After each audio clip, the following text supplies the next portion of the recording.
This series presents information based in part on theory and conjecture. The facts that will be presented are true. Scientists representing the world's foremost research centers took part in the examination of the evidence.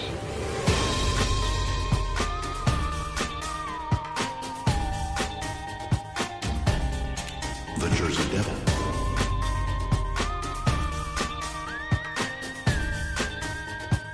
El Chupacabra.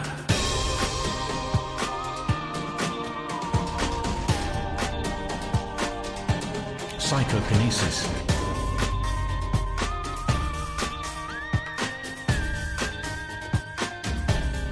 The Mothman.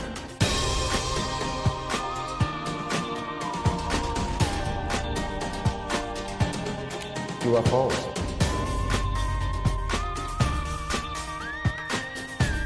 Spontaneous human combustion.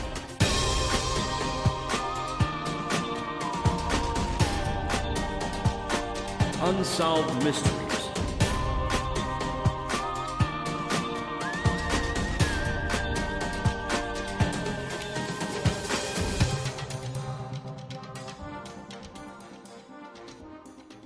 I'm Chris. I'm Chad. And together, we're a Pair of normal guys.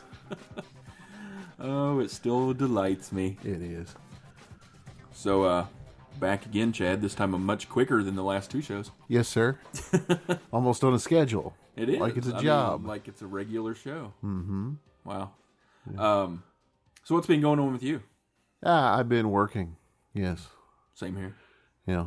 Working for a living. Taking what they're giving. Because you're working for a living? That's true. Good old lover boy.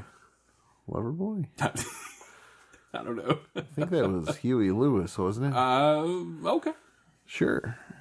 So, 80s. I miss the 80s. Do you? I do. Miss it all the time. Fair enough. Uh-huh. Anyway, Chris. How about you, sir? Oh, about the same. Just working. Kind of finalizing some of that, one of those little projects we've been hinting at for about the past year. Yeah.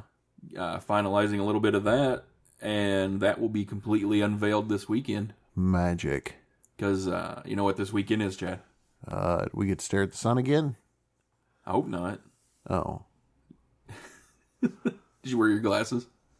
Just the ones or did that you help me even to look? see better. Did you even look? I didn't look. Oh. I looked out the window. I'm like, it looks darker than normal. Once in the first time in like 1,002 years, and you just go, meh.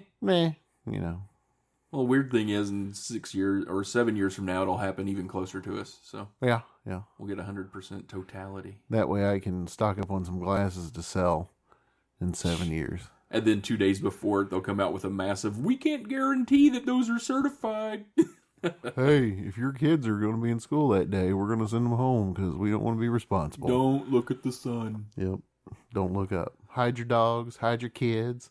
Sun is destroying eyes. But anyway, no, there's not another eclipse this weekend. Oh. This coming weekend. So what is it? Well, going on down in old Frankfort, Kentucky. Uh-huh.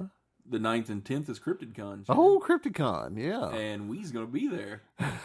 Wee's is? That's right. We actually, we're going to have a table set up. Uh-huh. We're going to be doing probably a little recording while we're there on and off to do a show from the show. Yeah. And got a special little Paranormal Guys project we're unveiling at said show and on next recorded show. Oh. Ghosts. I know, I saw that. On our next show that we record, we'll actually unveil what we're doing for the world. That'll be amazing. It will be. Like Spider-Man. I hope, if we get great power out of this project, we're also going to have great responsibility. You know, yes? Speaking of great power and great responsibility, do you know who has become the cryptozoologist of the year? I'm not sure, Chad, but I think, aren't they going to be at Cryptid Con? They will be. Who is that? That's going to be Seth Breedlove, what? The 2017 Cryptozoologist of the Year, sir. I hope it doesn't go to his head. I hope not. But yeah, congratulations to our pal Seth for that. Congrats, Mr. Breedlove, if you start charging for autographs. I'll lose all respect. That's right. If you charge for an autograph, I mean, we can't get anything else signed. We can't afford it. that's right. And right now, you can go to Small Town Monsters website, smalltownmonsters.com. Yes. And you can pre-order their newest film sensation, Invasion on Of the Chestnut Body Ridge. Oh. No, there's no pod people. Invasion on Chestnut Ridge. Yes. About UFOs, aliens and Bigfoot, and all sorts of nifty things. And rabid weasels. Rabid weasels. That's right. But yeah, anyway, yeah, good job there, Seth. Yep. Congratulations, sir. You are Cryptozoologist of the Year. You are. We'll have to get you a little present. We've always said that. Cryptozoologist of the Year, Seth Breedlove, before it ever Every year. even became official. I think Chad and I awarded that long before you got it anywhere else. Pretty sure we just didn't have a statue. Ours just doesn't mean anything. Yeah. Ours was a slightly label scraped beer bottle that was crudely written on with a paint marker. Spray painted gold. Yeah. But who else is going to be at Cryptid Con there, Chad? Oh, gosh. There's a whole bunch of people who's going to be there. I know that Lauren Coleman's going to be there. Yes, Lauren That's Coleman. very exciting. Stan Gordon. Stan Gordon, yeah. And? Lyle Blackburn. Oh, Lyle Blackburn's going to be there. Like Lyle. And your buddy Bobo. Oh, Bobo, yeah. Mr. Fay. Yes, he will be there. Bill Brock. Bill Brock, yeah. He's got his new series going. David Weatherly. Yeah, David Weatherly with his black-eyed kids and strange... Is he going to have the black-eyed kids with him? He might have. Might bring back. I don't know. That'd be great. Beck? Yeah. He's bringing Beck with him. He's bringing back. Who else? Let's see. I know they have quite the list. Cliff Brockman? Yes. Yeah, from Finding Bigfoot? Yes, Yeah. he's there. And I didn't know this until earlier. Yeah. Cryptid Con is now sponsored by Jim Beam. Oh, right. So, hey, one way or another, it's going to be a show. You know what? It's all the proof you need. Oh. Oh. Wow. So, it should be a pretty rockin' fun time there. Is Mila Kunis going to be there? No, not this one. I was hoping she'd show up. They'd put her in a barrel costume or a Bigfoot costume or a Bigfoot costume with a barrel on the back of it. Ric Flair. Woo, he can't. How's Ric Flair doing anyway? Oh, I don't know. He was in ICU last time I had heard anything about him. So he will not be at Cryptid Con. Nope. No Okay. Ric Flair. But yeah, we're going to be a vendor there, and I mean, we're probably going to be the least serious people at the show. I don't know. There's going to be some of the stuff we've got planned. We'll definitely have a photo opportunity. Oh, definitely. You know, for everyone. Because Chad has found a miniature Bigfoot to come help us at the booth. Yep, he's tiny. He's a wee Bigfoot. A wee little Bigfoot. He's tiny. He's a tiny foot. So it'll be fun. If you get a chance, come out to Old Frankfort on the 9th and 10th. Or 9th or 10th. You don't have to be there both days. Just, yeah, you can come a day. Both days. Not even the whole day. Mm-mm. You might want to come one day and then just go drinking the next. That's right. But come out. Say hi. Yeah, say hello. You'll recognize us. We look like two of the same people, just one with hair. We're probably going to do a short show this week because you got a lot of announcements to do, have a few things to get done before the show. But, Chad, the other day I was looking at, I think it was our Instagram feed. Yeah. And we are being followed by someone on there that I finally looked into and thought it was really cool. It's called Cryptid Crate. Cryptid Crate. Right. And right off the bat, we are not sponsored by Cryptid Crate. Yeah.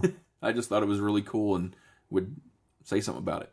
Yeah. Okay. Well, tell me a little bit about Cryptid Crate. I haven't got to see it Well, yet. you know all the weird things going on now, like Blue Apron and Dollar Shave Club and all the, we send you a box once a month with goodies in it. Yeah, there's a lot of those, like they do a subscription for superheroes and, I don't know, there's like Nerd Crate and like Pet Crate, Pop and Vinyl or whatever. Whoever does the Pop Vinyl figures, they have one. Funko. They send out one. I know everybody's doing it, but this one I saw and I was like, oh, cool. It's actually once a month they send out a box full of cryptid related things. Yeah. And the couple that I'd seen, they had done, I think, shirts, some socks, stickers, books, all kinds of things like that. I think hats. That's awesome. How much is it? You're making it sound like a paid advertisement. And today, I mean, Chad, for something of that, with all of that in there, you might think that's a $200 a month. $200. You know, I sat around and I'm like, well, we can't find enough stuff for my cryptids. But you would be wrong. Oh yeah, it's not 200. Not 200. It's not 100. It's not 100. It's not 75. I bet it's 50. No, you were wrong, Chad. How much is it? It starts at $39.99 a month. That is extremely affordable, sir. It is, and I think they'll do like a 3-month and a 6-month or a year plan too. That I think it knocks it down a little bit cheaper. But that'd be nice. Yeah, it's $39 a month, and it's that you get cryptid stuff. Hey, you know what? That'd be a really good gift for somebody. There's a gift option on there too. Yeah. So like, how many things would you have to eliminate in a month that you could get $40 together to send me a cryptid crate? Like two Starbucks coffees. Oh yeah. See, look at that. I'll be looking forward to those cryptid crates, sir. Food for my kids. They're fine. I've seen them eat crayons. It's true. Possibly something out of the cat box. No, I don't. No. Not that you've caught them, but I think I've seen them do it. Well, you guys don't buy they Tootsie do look Rolls. A lot like Tootsie Rolls. You don't buy Tootsie Rolls, so. But yeah, if anybody's out there interested in it, because it is really cool, it's just cryptidcrate.com. Go check out their site, give them a look, because last month I think was a Sasquatch box, and now I think this month is Mothman. I think, if I'm right. I don't know. I hadn't seen it yet. So okay, well, I'll have to check it out though. If I'm right, that's what it is. Right after the show, I'll take a look. But there you go. So something cool for the old paranormal lovers in the world. That's pretty groovy. It is. I like that. I thought it was neat.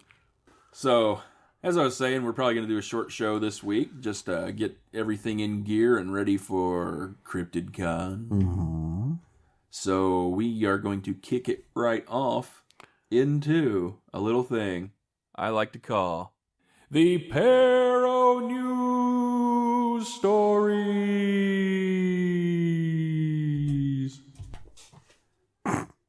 Wait. Nothing. Hey, like I tell you every show, it's on the board. We might as well use it. That's true. You got fingers, there's buttons. At least this week you didn't say something about brought to you by Halloween Recordings. No, it was Haunted Heartland Records. Thank Whatever. you. I could just say Disney's thrilling, chilling sounds of the haunted house. The Haunted Mansion? The Haunted Mansion. High on a hilltop. With Eddie Murphy? No. Oh. Were you not a fan of that movie? It had General Zod in it. Which one? The real General Zod. Not the new one? No, the one that used to dress up like a woman. With the bowl haircut? No. That didn't look very Not the Three scary. Stooges General Zod. Oh. They got his neck broke? Yeah. Spoilers. Then they turn him into Doomsday or whatever the hell they do. I Right. don't know. Oh, so anyway, yeah. Paro News Stories, which we may do Paro News times 2, to bring you, the listener, a slightly longer show. Quattro news stories. I'm kind of excited about one of the news stories I have, even though it's an old news story. Oh, well, go for it there, Chatty. Okay. Well, Chris, as you know, there's a newspaper that we have what? in Louisville, Kentucky. It's called the Louisville Courier-Journal. Why are you talking like Tom Brokaw? I don't know. The Louisville Courier-Journal. Anyway, this story comes to us from August 14th of 1897. 1897? Yep, it sure does. This is called Zach Gill's Noisy Coffin. And I wanted to talk about this because this actually occurred very close to where I live. Noisy Coffin? Yeah. Okay. Are you ready? I am. Ready? Yes. Okay. The residents of Muldrow, a summer resort much frequented by Louisville people and located about 28 miles from the city. Now, let me just be clear. Muldrow is no longer a summer resort of any type. You can go down there and get a good hot dog at the gas station if you need to. It's on the Illinois Central Railroad in Meade County, and it's just now in the midst of a 6-week sensation in which spirits other than the kind Kentucky has made famous figure. Mm-hmm. So they slipped a little something about alcohol in there. Tom Gill, who occupies a cottage near the town, is the present possessor of a rough wooden coffin filled with clothes and trinkets which formerly belonged to his brother. So he's got him a coffin full of knicky-knacks. But I mean, because if you're going to keep some random clothes around the house, why not keep them in a coffin? Well, I'll tell you this. From time to time, there has been considerable controversy. It's controversy, but I like to say controversy, like they say in Britain. For the past 6 weeks, mysterious knockings have proceeded from the coffin, and in spite of watchful investigation, both by enlightened and the ignorant of the neighborhood, no one has yet been able to account for the noises. I'm already frightened. The story back of the wrappings and the one upon which the theory of spirits is built is quite an interesting one. Are you ready for this? The wrappings? Because we're going to go back 9 years before this story. So to 1840 something? Sure. 45? I don't know. I'm not good at math. We'll just call it that. 9 years ago, Zach Gill got into a quarrel with Widow McCarthy. Uh-oh. I didn't know Jim Carrey had died. About a cow. He waylaid her on the road and shot her dead with a shotgun. So he got in a fight with a woman about a cow. Shot her dead. Wow. Yeah. He was arrested and convicted, but though the testimony of the late Dr. B.K. Fusey, he was adjudged insane, and it does say adjudged, not just judged, but he was adjudged. Okay. Insane and sent to the asylum for the insane at Lakeland. He died 2 years after he was taken to the asylum. His remains were placed in one of the rough wooden coffins provided by the state and sent to the man's widow. In the box were placed the man's clothes and other belongings. The body was placed in a coffin provided by the family, and the clothes and trinkets were left in the rough wooden box. So now it's haunted. Tom Gill, a brother of the unfortunate man, claimed all these things, but the dead man's widow refused to give them up. She set the gruesome relics in the attic, and there they remained up to a few months ago when she died. No. What, clothes? Yeah, clothes and trinkets. Can you really consider that relics? I mean, isn't it I mean, when somebody tells me relic, I'm thinking, staff of Ra or something. I think relics has a broader... I don't think, there's his old underwear. I think it's just 80s movies impressioned. No. Or impressed upon your mind. Movies have impressed a lot upon my mind. That's true. I mean, they've led me to hate Nazis, even though I've had no personal experience with any of them. Right. I just have to go on history and Indiana Jones says they're bad. Indiana Jones has taught me two things in this world. One, a bullwhip is awesome. And two, Nazis are bad. And a gun trumps a sword. Well, it's kind of over to the side. Well, I'm just saying. The two main things I learned. Oh, well. But anyway, so Tom Gill at once took possession of the coffin and its contents and removed them to his home a short distance away. So at the same time, a son of the late Zach Gill claimed that the things belonged to him, but Tom would not listen to his contention. After Tom had the things, he was put to some trouble to dispose of them. He finally set the coffin out on the porch in plain sight of the people who passed the house daily. For some time, nothing of the ordinary occurred. About 6 weeks ago, however, about the time of the arrival of summer boarders, strange noises began to be heard. Tom Gill, indeed, was awakened by a rapping, not like the Tupac kind, apparently on his door, which is immediately behind the coffin. The rappings disturbed his sleep. He got up and opened the door and was not a little surprised to find no one about. He shut the door and again retired. He had hardly stretched himself when the rappings were repeated. As of someone gently tapping. Tap, tap, tapping. He again got up and still found no one at the door. He believed that someone was playing a practical joke on him, so instead of going immediately back to, he stood up behind the door, which he left unlocked. As soon as the rappings were repeated, he jerked the door open, leaving no time for any practical joker to get out of the way. But nevermore, no one was there.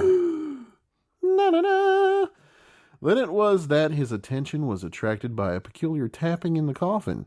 He got a lantern, opened the coffin, taking out all the clothes and examining them carefully. He searched, and he was unrewarded. As soon as he shut down the coffin lid, the rapping was repeated. By this time, he was in a highly excited and nervous state, so he hastily sought refuge in the house and tightly locked the door. Since then, not a day or night has passed that the knocking has not been heard.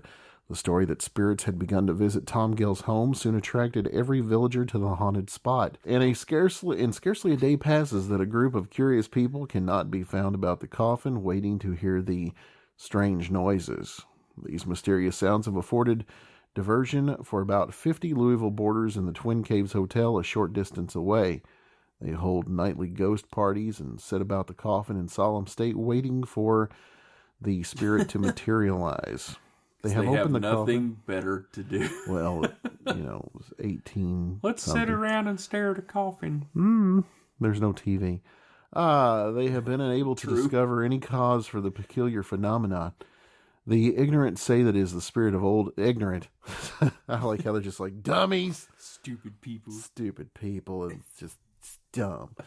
The ignorant say that it is the spirit of old Zach Gill trying to tell the ignorant to whom the clothes should be given, of course, the enlightened visitors and the intelligent inhabitants of Muldraugh. Once again, Muldraugh is not like it was apparently at this period of time. Are you stereotyping? No. Intelligent inhabitants of Muldraugh do not believe a spirit is responsible for the sounds. Wow. So there's a little bit of editorial going on in that news story where all of a sudden the ignorant people are looking for the ghost. Well, the intelligent people. I'm thinking haters, yo. Probably. Let's see. Spirits are responsible sounds, but they admit they are unable to discover just what does cause them. I'm going with squirrels in his attic. I'm going with Mexican jumping beans. Could be. I think he had a whole pack of them in there somewhere, and they've just gone nuts. In his pants pocket. Could be. I mean, remember when you used to be able to pick them up at the grocery and hardware store? At the old, I convinced my mom to get me some several times at the old pharmacy. Yeah, They'd have them in the IGA, little Key plastic Market container. How come up you front. can't find those anywhere anymore? Maybe they're extinct. No, they had those things forever. Guess what else was around forever? What? Dinosaurs. Yeah, but we didn't have those when we were a kid. There was a tiny asteroid that went through and killed all of the whatever beetle or moth lays their egg in that bean. And do you think it was actually the eclipse that killed off all the Mexican jumping bean bugs? Or maybe they all went back home during the eclipse. Could be. I heard a very interesting story on the radio the other day about caterpillars and butterflies. Okay. So they had covered this story where they went in and they looked at a caterpillar going through its metamorphosis. Yeah. Thank you. And, before it, I guess, its pupa stage, right? Continue. Okay. You were going to correct me on something. No. Anyway, so when they cut it open, apparently the caterpillar turns into a soup before it reforms, and there's just like a little speck of brain tissue left, a little bundle of nerves. And so they did this experiment where they took these caterpillars and they had exposed them to an odor and a small electrical shock. And normally the odor didn't bother the caterpillars at all until they started getting, So they had this aversion to the odor. Uh-huh. So they found that after they did that and the caterpillars went through their tasty Campbell's soup stage and then came out as butterflies, they still had the same aversion to the odor, even though like most of their brain and everything had kind of just turned to schmutz and then, they reformed. So I thought that was extremely interesting. So the takeaway from that is you can make butterflies not like the smell of broccoli. No, the takeaway is that you can go in and turn into soup and then come out as a butterfly and you still retain I think that's what you and I are things from doing. your previous life. We're in our soup stage. Yeah, I mean, like you put it in a Ziploc bag and and left it in the back seat of a truck on a hot summer day, maybe. Huh. Yeah. Anyway, I just want to throw that in. That's not a news story. Mean, I just enjoyed it. That's pretty good though. Mm-hmm. I was hoping it was going to come out with, once they started giving them the mild electric shocks and everything. Oh my God, Mothman. Yeah, you were thinking the end result was it was caterpillar soup, and then Mothra, Mothman, some some form of supernatural crazy moth creature. So if you could find a Mothman caterpillar and expose it to like your farts in a shock. Those? I don't know. I think Point Pleasant. I wonder West if Virginia. Seth ever found any of those when he was making Mothman. I bet you they sell them down there as hot dogs. Little Mothman larva. That's probably why Mothman's so upset. Probably. You're eating my baby on a bun with spicy mustard. He just gets upset every day. That's the sound Mothman makes. Yeah, he can't really say anything, so he's just like... That's why he tore the bridge down. Yeah, probably. He's really mad. Yeah, hot dog babies. in Chernobyl. That's why that happened. Yeah, I can see that. Anyway, I digress. This may not be a short show. It might not. Well, Chad. Yeah. You know, there's a remake of a movie coming out soon. Star Wars. I will hunt someone down if that ever happens. It's Star Wars. No, you know It, right? Yeah. Where'd Pennywise like to hang out? In the sewers. And I have a story coming from Mysterious Universe about an alien being spotted in a North Carolina sewer. Holy crap. Again. Twice? Apparently. Twice poop alien. What's going on in North Carolina? Hell if I know. In a span of just a few weeks, residents of the Tar Heel State have seen a Bigfoot that caused police across the border in South Carolina to issue warnings, a monster in Lake Norman, and a mysterious island rising out of the waters off the coast. The hell you say? Throw in another warning from nearby South Carolina that a lizard man who doesn't recognize state borders might be on the loose during the recent solar eclipse, and it's a wonder everyone doesn't pack up and move to... Where? What? That's what it says. Where? There. Just when North Carolinians start thinking that every state has problems, and it might be best just to stay put, out comes a video mysteriously hidden since 2015 of what appears to be a gray-like alien peering out of a sewer pipe. What? Do you have brown eyes? Nope. Oh, okay. North Carolina has dealt with strange creatures in sewers. Is it time to act like a lover and head for Virginia? What?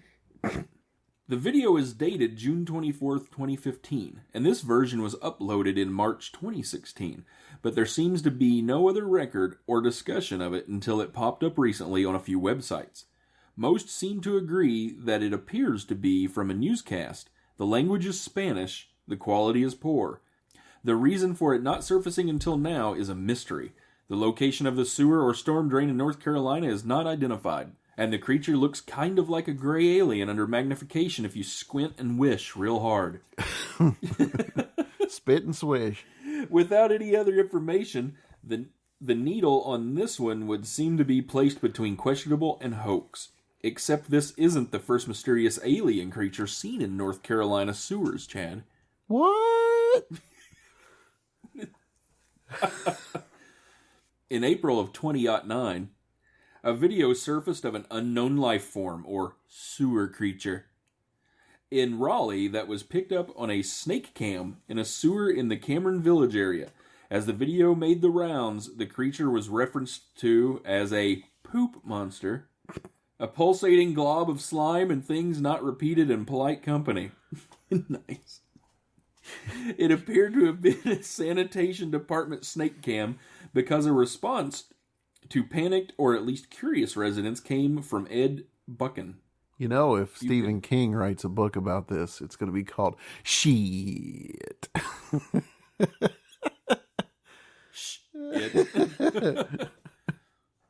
It came from Ed Buchan, environmental coordinator at the Raleigh Public Utilities Department, who identified the blob as a colony of tubiflex worms, better known as sludge or sewer worms.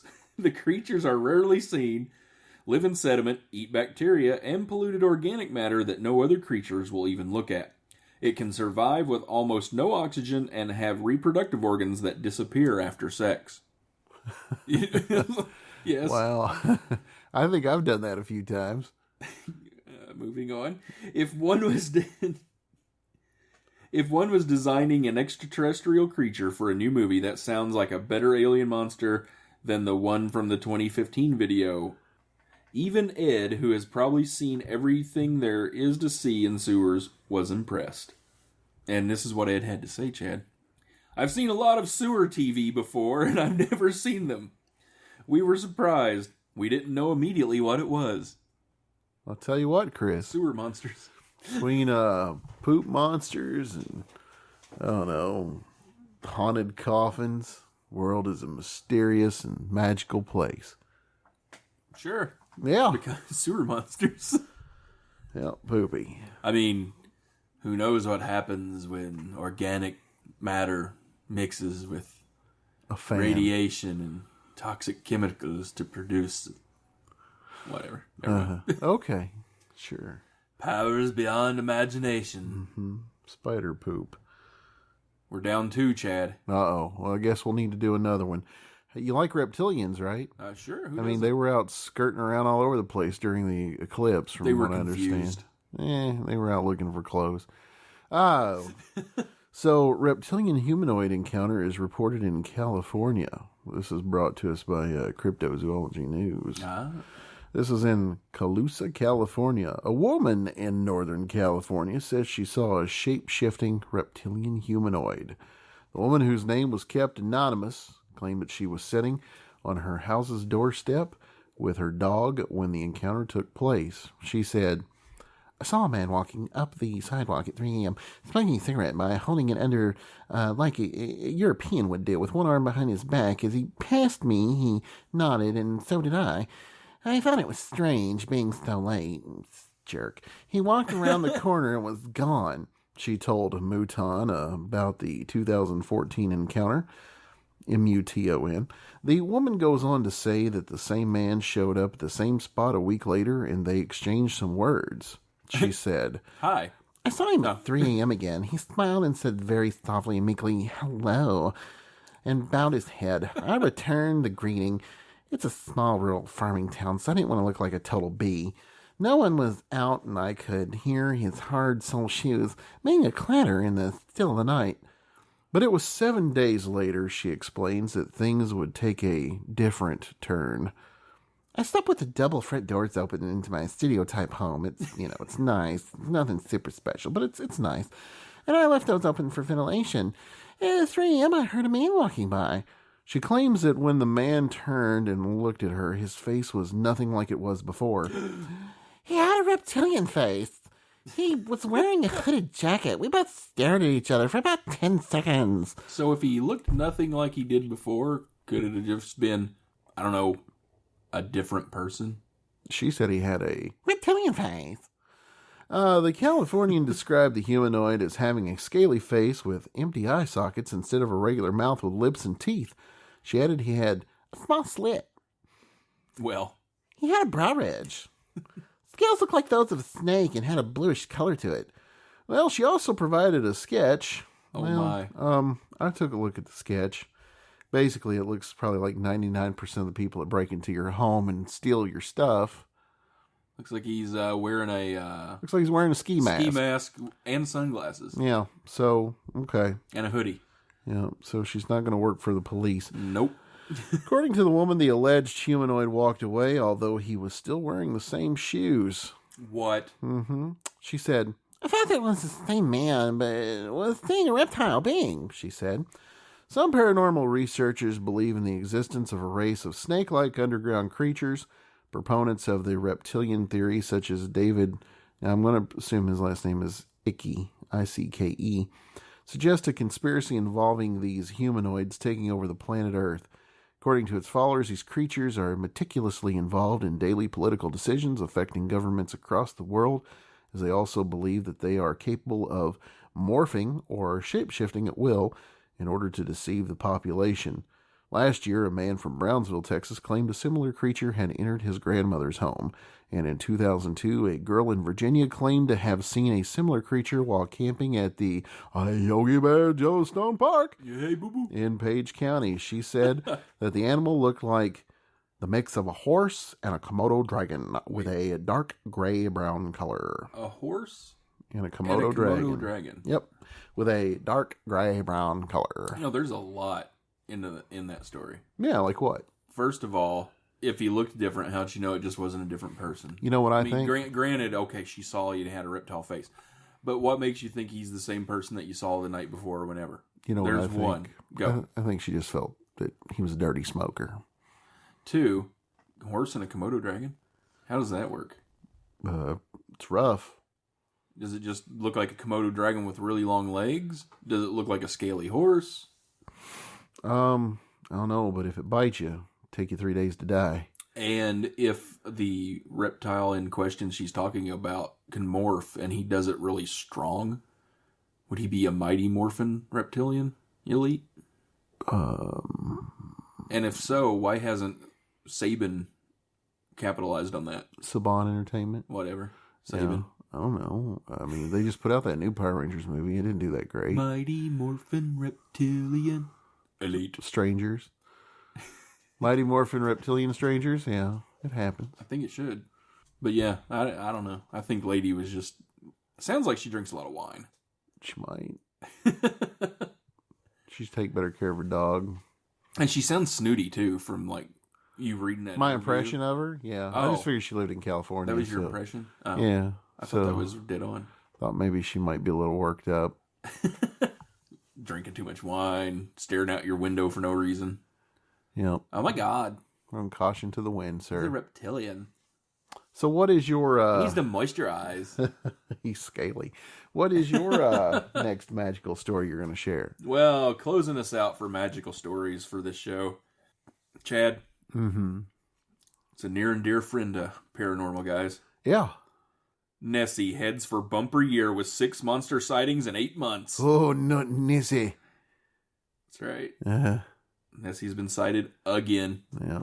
Nessie gets sighted a lot here lately. And this one is from Deadline.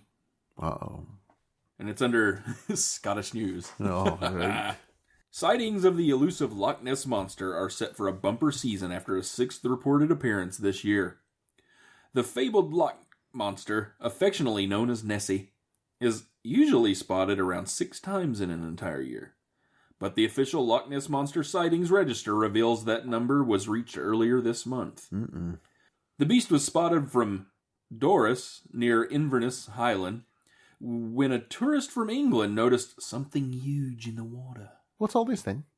According to the sighting register, operated by records keeper Gary Campbell, the man was with 3 friends at the Doris Inn when they spotted the creature. And the register stated, Mr. Stuperick and 3 friends were out walking from the Doris Inn to Tor Point. As they came to the shore on the point, all 4 saw something huge in the water. Ooh. They said it was an unusual shape. It arched out of the water, then turned and went down underwater. Ooh. Impressive. The sighting took place at 3:41 p.m. and lasted around 10 seconds. In 2016, there was a record 7 sightings of the monster, while Nessie had a quiet 2015, only appearing 5 times. So there you go. Hey, Nessie's back. Again. Guess who's back? Back again. Tell Nessie's back. She's your friend. 2 lake monsters are running outside, running outside. Yep. So, Nessie. So Nessie. Get some. You know. What? Yeah, I don't know. You would, okay. If the Loch Ness Monster is indeed a plesiosaur type creature, like they say, it breathes air. Mm-hmm. It doesn't have gills. Yeah. It's got to come up to breathe. As many people watch every square inch of that lake every minute of the day, you would think someone would have something more than I saw a wave, or I have a blurry picture, or a log. Well, let's think about this, Yes. along those lines. With all the flooding that's going on in Texas, as bad and heavy duty and angry as the Sasquatch, Bigfoot, whatever they are, that are supposed to be running around Texas, and chupacabras and everything else, with all that flooding and with all the rescue people out, picking up stray dogs and picking up, just survivors and everything, how come nobody's dredged up some sort of weird monster yet? Nobody's picked up Bigfoot. Nobody's picked up chupacabra, I'm pretty sure. You think he just flew away, don't you? Probably just got picked back up by his buddies. But I think so. Bigfoot, he just went back into his portal. He go back into his hole. Oh, too much rain. Open up the magical portal. And went on to his parallel Bigfoot universe. Well, let's let's take away the parallel Bigfoot universe aspect of it. Let's just talk about Bigfoot as let's just say unknown. The one I would be worried about was because apparently southern Louisiana got a whole bunch of rain too. Mm-hmm. What about the Rougarou? Rougarou. He ain't got no magic portal, but he can dog paddle. He's fine. I'm sorry I even brought that up. He's fine. So anyway, yes, go back to your Bigfoot. So just in general, I mean, any cryptid, anything like that, do you think somebody's just picked one up, like, Red Cross comes rolling in and they're like, what? Just thought it was a bear. Yeah, they were ready to pull a big dog out of there. Next thing somebody's Great Dane. Uh-huh. So, what are the odds it's happened at least half a dozen times in the last, and Red Cross is just covering it up. Yeah, like, screw that. Is Red Cross associated with the government, or are they independent? I think they're independent, aren't they? Oh, I don't know. Because if they were associated with the government, then you know that they're hush-hush. Well, I mean, they go everywhere. Don't talk They go all over the world. They're suppressing Bigfoot news. I just thought I'd bring that up. I thought that'd be a good closer for the show to talk about Bigfoot and the floods. I don't know, sir. Well, maybe Bigfoot's smart enough to, and he lives out in the woods. Maybe he's smart enough when it starts raining, he's like, oh, time to move on. Do you think Bigfoot has something equivalent like an Ewok village that they lives up in the trees? Just climb up in the trees and live in it? I'd like to think so. Yum. They collect forest ranger hats and they drum on those. Play on them like they're drums. That's right. And they got a big stack of like old brass musical instruments they worship as a god. Yeah. Mm-hmm. True that. Sure. The things you think about, sir. Yeah, I try to think. Yeah. I mean, I try hard. I can't say that a lot happened. Okay. Anyway, I just wanted to throw that out there. Run with it or don't. It would depend on who would dredge up the Bigfoot to where you're ever going to hear about it. It would be one, is it somebody that's even going to know what it is, or just assume that the furry mound floating in the water is a dog or a bear? Bigfoot doing the dead squatch float. That's right. Pay no attention to me. Can Bigfoot swim? I'm going to assume he can. I mean, he was swimming in Legend of Boggy Creek 2 or whatever. He was out there swimming Boogaloo? Around. Yeah. I mean, I'm just going to say, sure, he can swim. Well, yeah, I mean, I would say it just depends on who would find it and if it would be found. Yeah. I'd like to think somewhere there's a grand conspiracy cover-up where they found like a dozen of them and they've had to be like, oh. Well, maybe they automatically send out a team. Like, don't they have that team that goes out to national parks? Fox Force 5? That cleans up Bigfoot after he attacks and kills campers. Yeah, they come out and wipe him out. Could be. So maybe they automatically have a team that, if there's some kind of natural disaster in a Bigfoot area, they automatically go down and take care of them. Well, there's that story about when Mount St. Helens erupted and they went in there with that special team and rescued a bunch of them, and there was a bunch of them that were burnt and they had to put them down. Oh. They were like, did Bigfoot. Wow. What? Have you no remorse, sir? Well, I mean, I wouldn't want to do it personally or, want to see it. I'm just saying that's what they were doing. They were doing dead Bigfoot. Because they were burnt? Yeah, they were burnt, so they were pre-cooked. Oh. Pre-cooked Bigfoot. Well, if they were pre-cooked, they wouldn't have to shoot them. Yeah, I mean, they were still alive. It just, Bigfoot's tough. I figured they'd all go to caves. I mean, even if you're in a cave, still get cooked like a pizza oven. I don't know, has there been any other stories? Like, was there any stories from Katrina of Rougarous? Or... No, she didn't tell me anything about Rougarous. No, the hurricane. Oh. No, I didn't hear anything about it, but that doesn't mean there aren't some stories floating around there. I mean, it's Dogman Rougarou territory, so there's all kinds of weird stories about them flopping around in rivers and stuff down that way. Flopping around? Yeah, just out there, rolling. Catching fish and beating them against rocks. Just freaking fish. I don't know, but that's kind of interesting. Yeah, I thought so. I like to think that thing I brought up, I think the government has a secret Bigfoot survival task force. Yeah, like a Bigfoot paddle boat program. Yeah, they go out and they have a Bigfoot siren on their boat that goes, whoa. And then Bigfoot know that they're like, oh, okay, hey, guys, the boat's here. They're all assigned special paddle boats, and then Bigfoot is coordinated to paddle to a certain island area that forms during floods. Then they helicopter them out. Yeah. Yeah. Huh. Could be. I'll go with that. Yeah, that's kind of... An out of left field interesting point there, Chad. Thank you, sir. I like to pop that in like a shuttlecock. What? Yeah. Anyway.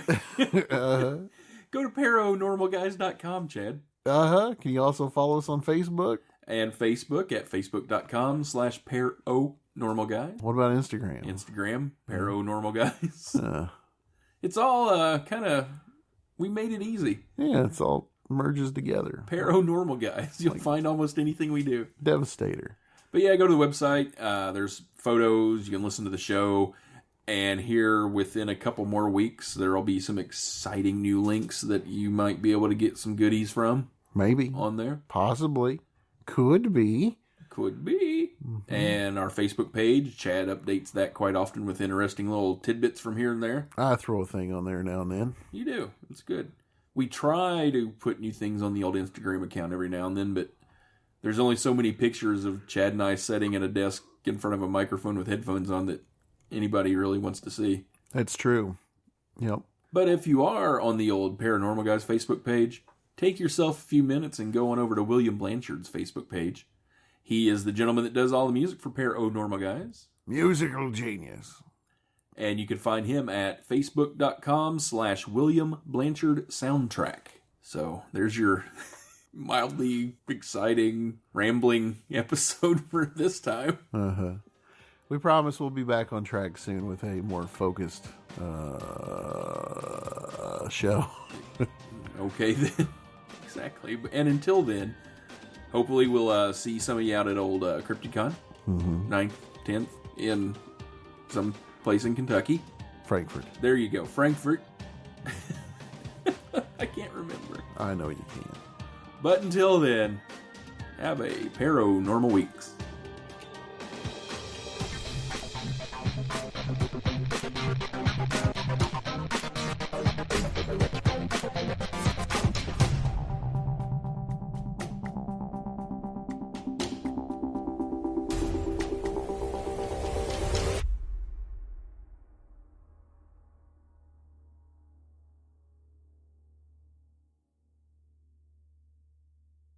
Today on a new episode of Cryptid in a Cave, we're at an undisclosed location where apparently we've located a Sasquatch. There he is. I hear him. Here he comes.